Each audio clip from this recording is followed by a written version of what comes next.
lutuan, ngunit microwavable naman po ang food grade at katulad ng porcelain, they are perfect for food containers. Ngayon, ang gawain namin dito, pinapakita namin ng paggawa with a demo fee of 300 pesos for your whole group. Okay yun?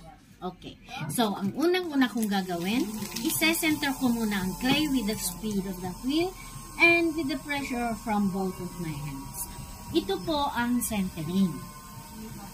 Importante na isa-center natin siya para maganda ang kakalabsan ng ating gagawing pot. Pag hindi po kasi siya na center, we cannot shape it the way we want it. So, first and foremost, kailangan natin siyang i-center. Pagka na-center naman po siya, ang unang-unang shape na gagawin natin ay cylinder. Cylinder at cylinder ang nauuna. Pagka na-center naman po siya, ang unang-unang shape na gagawin natin ay cylinder. So, para gawin ang cylinder, ito, lalagyan natin siya ng butas sa pinaka-center, and then from there, itataas po naman natin ng clay.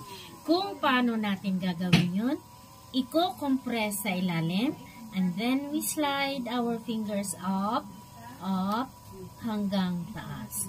Ulitin natin para tumaas. Compress at the bottom. And then we slide our fingers up.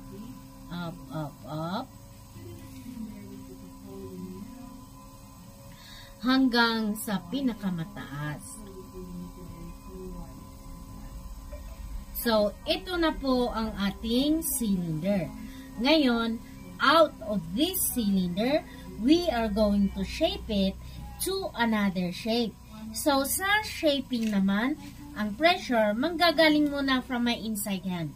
Itutulak natin palabas, habang tinutulak, tinataas siya dahan-dahan hanggang sa gitna. Dito naman po sa gitna, itulak natin paloob, dahan-dahang pataas, taas, at bago sa pinakamataas, tulak natin ayos. Hindi very good. Ayos. Very good, sorry. Kasi ayos na ayos. Well, diba? We're going to go up.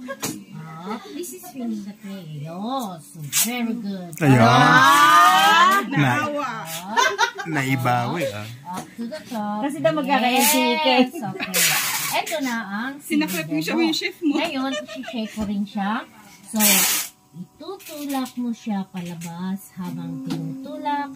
Tinataas naman po dahan-dahan, dahan-dahan hanggang taas. At the very tip, stay a second. At 2, 3, slowly release. Ang galing! Wow! Magkano kilo ng patas mo?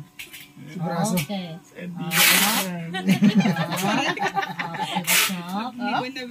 Ayos, pang nilaga na ito ng manok. Amazing. Dalawang kamay. Dalawang kamay po. Okay.